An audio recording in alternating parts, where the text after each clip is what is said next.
Driving without a license is now legal in several U.S. states. Critics say it's a recipe for disaster, raising major concerns over public safety and enforcement. Next, Trump's new auto tariffs are sending shockwaves through the U.S. car industry, with fears of skyrocketing production costs and global retaliation. And finally, Trump is moving to strip Harvard of its tax-exempt status, a controversial step already facing fierce legal pushback. Let's get into it.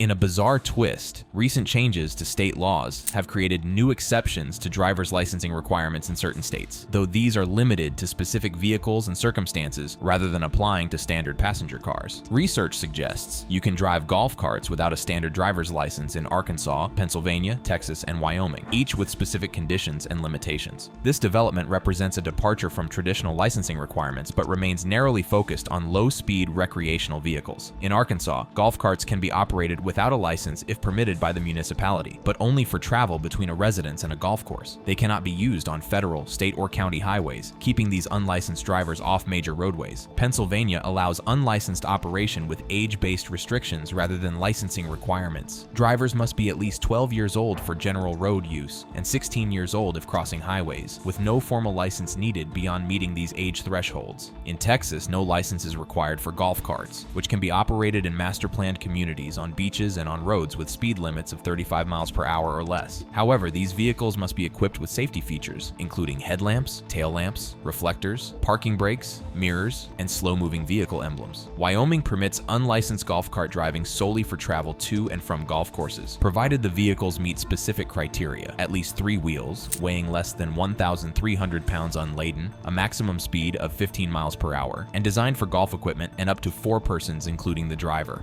These exceptions stand in stark contrast to claims made in viral videos suggesting that standard driver's licensing requirements can be ignored based on a right-to-travel argument. One such video features a man claiming to have won a lawsuit after being pulled over while driving without a license.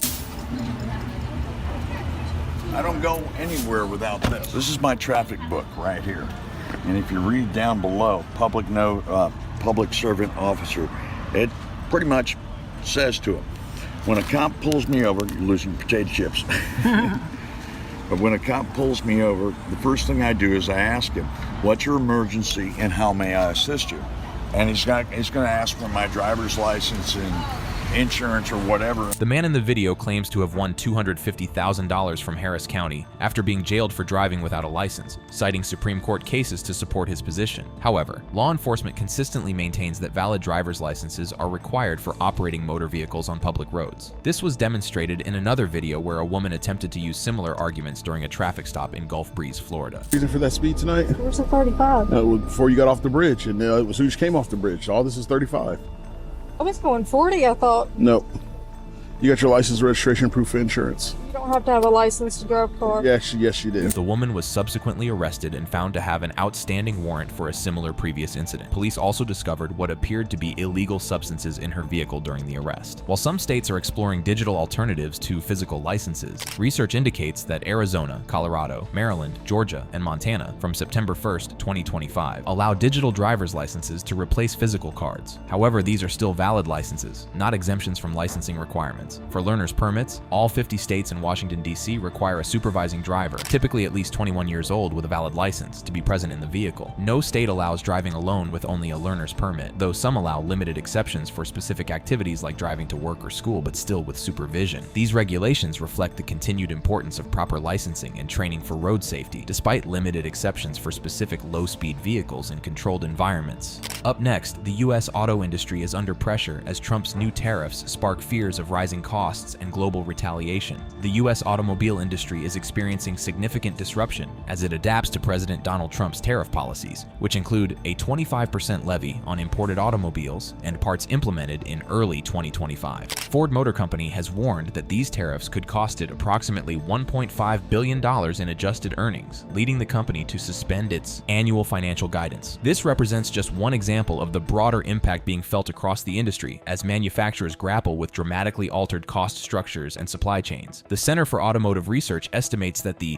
big three American automakers, Ford, General Motors, and Stellantis, could collectively face $42 billion in additional costs due to these tariffs. This financial burden is expected to result in higher vehicle prices for consumers, with projections suggesting increases of between $2,500 and $20,000 per vehicle, depending on import content. Ford CEO Jim Farley has been particularly vocal about the potential consequences, warning that a 25% tariff on imports from Mexico and Canada could blow a hole in the U.S. industry that we have never seen. This concern reflects the highly integrated nature of North American automotive supply chains developed under the USMCA trade agreement. In response to industry pushback, President Trump signed executive orders on April 29, 2025, to soften some aspects of the tariff impact. These adjustments include removing additional levies on steel, aluminum, and certain imports from Canada and Mexico for automakers already paying the 25% auto import tariff. According to Reuters, the relief measures include a credit of 3.75% of the manufacturer's suggested retail price value of U.S. assembled vehicles, applicable to duty-free parts imports except those from China. For each $50,000 vehicle, this allows automakers to import $1,875 worth of parts duty-free, with the benefit decreasing to 2.5% in the second year before phasing out completely. The tariffs have already caused operational disruptions throughout the industry. Stellantis has idled factories in Canada and Mexico and laid off 900 U.S. workers, while other manufacturers have delayed investor calls and withdrawn profit guidance due to market uncertainty. Foreign automakers have also adjusted their strategies, with companies like Jaguar Land Rover and Audi pausing U.S. exports, while Volvo and Hyundai are considering relocating production to avoid the tariffs. European auto industry representatives have called for transatlantic trade agreements to address the situation. The impact extends beyond manufacturers to consumers and workers. Goldman Sachs analysts predict that new vehicle prices will rise by roughly $2,000 to $4,000 over the next 6 to 12 months, with automakers likely passing costs to consumers. This could potentially dampen demand and slow the transition to electric vehicles. While the tariffs aim to create domestic manufacturing jobs, there are concerns about potential job losses due to reduced sales and production, particularly in Michigan, a key hub of auto manufacturing. The upcoming GDP report on May 7, 2025, is expected to provide further insights into the economic impact of these trade policies. The situation remains fluid, with potential for future trade deals with countries like South Korea, Japan, or China, though no firm commitments have been announced as of May 6, 2025. Automakers may accelerate reshoring efforts, but these adjustments require significant time and investment, creating ongoing uncertainty for the industry. Finally, Trump takes aim at Harvard, moving to strip the university of its tax-exempt status in a move that's already stirring legal backlash. In a significant escalation of tensions between the White House and elite educational institutions, President Donald Trump announced on May 2, 2025, his intention to revoke Harvard University's tax-exempt status. This declaration, made via his Truth Social platform, stated simply, "We are going to be taking away Harvard's tax-exempt status. It's what they deserve." The announcement follows an earlier post on April 15, 2025, where Trump questioned whether Harvard should lose its status due to what he characterized as political and ideological issues at the institution. These statements represent a dramatic development in the ongoing dispute between the administration and the nation's oldest university. Harvard University, with its $53.2 billion endowment, currently enjoys tax-exempt status under Section 501(c)(3) of the tax code, exempting it from federal income taxes and allowing donors to make tax-deductible contributions. The potential loss of this status would impose significant financial burdens on the institution. The decision stems from multiple points of contention, primarily centered on Harvard's handling of anti-Semitism, particularly during protests related to the Israel-Hamas war. The Trump administration had previously frozen over $2.2 billion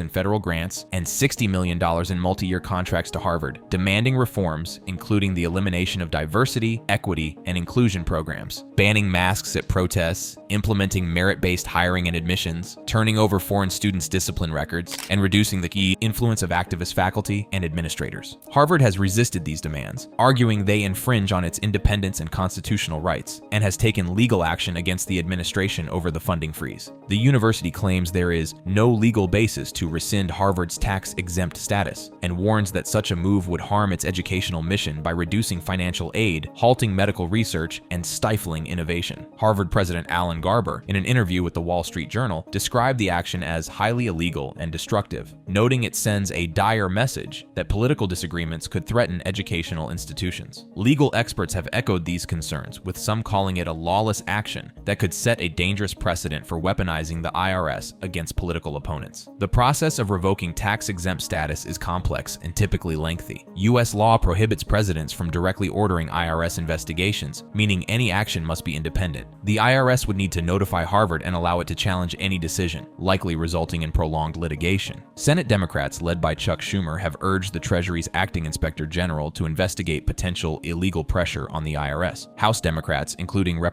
Richard Neal, have criticized the move as weaponizing the government against perceived political enemies. As of May 6, 2025, there have been no significant new developments since the May 2nd announcement. The IRS is reportedly considering Harvard's tax-exempt status, but the process is expected to be lengthy and contentious, with experts suggesting it could take years and likely result in Harvard retaining its status given the rarity of such revocations. The last major instance of a university losing tax-exempt status was Bob Jones University in 1970, which occurred due to its interracial dating policy, but was restored in 2017 after policy changes. This historical precedent suggests that successful revocation would be unusual without clear violations of public policy. Meanwhile, the administration has maintained other pressure on Harvard, including the funding freeze and threats to revoke international student enrollment permissions, which would affect approximately 27% of Harvard's student body and represent a significant revenue source for the institution. This confrontation highlights broader tensions between the administration and elite educational institutions over issues of free speech, political ideology, and the appropriate use of federal funding in higher education.